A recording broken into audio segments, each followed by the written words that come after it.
ತೀವ್ರ ಕುತೂಹಲ ಕೆರಳಿಸಿದ್ದ ಚಿತ್ರದುರ್ಗ ಲೋಕಸಭಾ ಕ್ಷೇತ್ರದ ಬಿಜೆಪಿ ಟಿಕೆಟ್ ಕೊನೆಗೂ ಘೋಷಣೆಯಾಗಿದೆ.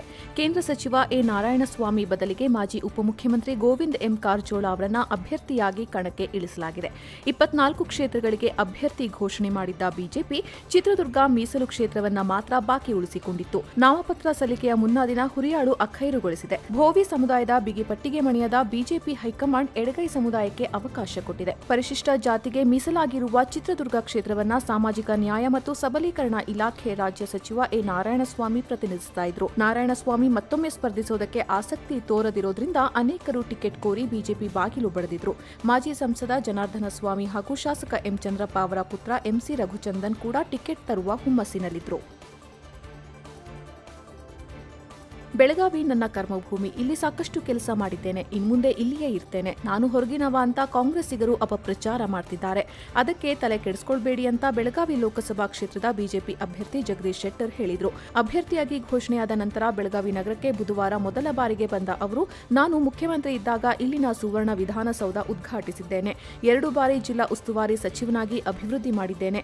ಇಲ್ಲಿನ ನೀರಾವರಿಗಾಗಿ ಹೋರಾಟ ಮಾಡಿದ್ದೇನೆ. ನನ್ನ ಹಾಗೂ ಬೆಳಗಾವಿ ಸಂಬಂಧ 30 ವರ್ಷಕ್ಕೂ ಹಿಂದಿನದು. ನಾನು ಹೊರಗಿನವನಲ್ಲ, ನಿಮ್ಮವನೇ ಅಂತ ಹೇಳಿದ್ರು. ಬೈಕ್ ರ್ಯಾಲಿ ಉದ್ದಕ್ಕೂ ಶೆಟ್ಟರ್ ಜೊತೆಗಿದ್ದ ಬಿಜೆಪಿ ಸಂಸದೀಯ ಮಂಡಳಿ ಸದಸ್ಯ ಬಿಎಸ್ ಯಡಿಯೂರಪ್ಪ ಶೆಟ್ಟರ್ ಅವರಿಗೆ ಉತ್ಸಾಹ ತುಂಬಿದ್ರು.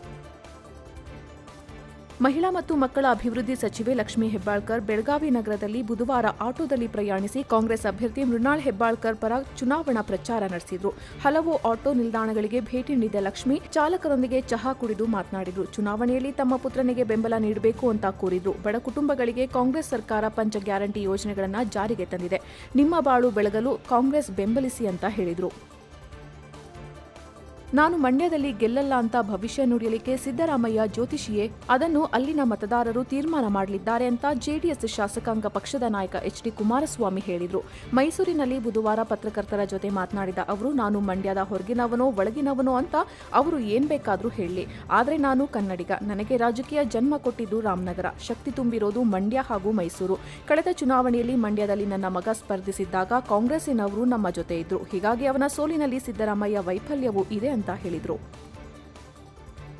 ವಿಜಯಪುರ ಮೀಸಲು ಲೋಕಸಭಾ ಕ್ಷೇತ್ರದ ಬಿಜೆಪಿ ಹಾಲಿ ಅಭ್ಯರ್ಥಿ ರಮೇಶ್ ಜಿಗಜಿಣಗಿ ಬದಲಾವಣೆಗೆ ಆಗ್ರಹಿಸಿ ಬಂಜಾರ ಸಮಾಜದ ಮುಖಂಡರು ಬುಧವಾರ ಪಕ್ಷದ ಕಚೇರಿಗೆ ಮುತ್ತಿಗೆ ಹಾಕಿ ಪ್ರತಿಭಟಿಸಿದರು. ಸಂಸದ ರಮೇಶ್ ಜಿಗಜಿಣಗಿ ಅವರ ಬದಲಿಗೆ ಸಮಾಜದ ಯುವ ಮುಖಂಡರಾದ ವೈದ್ಯ ಡಾ. ಬಾಬು ರಾಜೇಂದ್ರ ನಾಯಕ್ ಅವರಿಗೆ ಟಿಕೆಟ್ ನೀಡಬೇಕು ಅಂತ ಪ್ರತಿಭಟನಾಕಾರರು ಒತ್ತಾಯಿಸಿದರು. ಜಿಗಜಿಣಗಿ ಅವರು 3 ಬಾರಿ ಸಂಸದ ಸಚಿವರಾದರೂ ಜಿಲ್ಲೆಗೆ ಯಾವುದೇ ಕೊಡುಗೆ ನೀಡಿಲ್ಲ. ಕ್ಷೇತ್ರದ ಸಮಸ್ಯೆಗಳ ಕುರಿತು ಸಂಸತ್ತಿನಲ್ಲಿ ಮಾತನಾಡಿಲ್ಲ.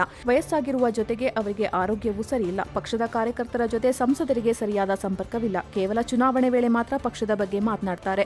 ಉಳಿದ ವೇಳೆ ಅನ್ಯ ಪಕ್ಷಗಳ ಮುಖಂಡರೊಂದಿಗೆ ಇರ್ತಾರೆ. ಇಂಥವರಿಗೆ ಟಿಕೆಟ್ ನೀಡಿರೋದು ಸರಿಯಲ್ಲ ಅಂತ ಬಂಜಾರ ಸಮಾಜದ ಮುಖಂಡರು ಆರೋಪಿಸಿದರು.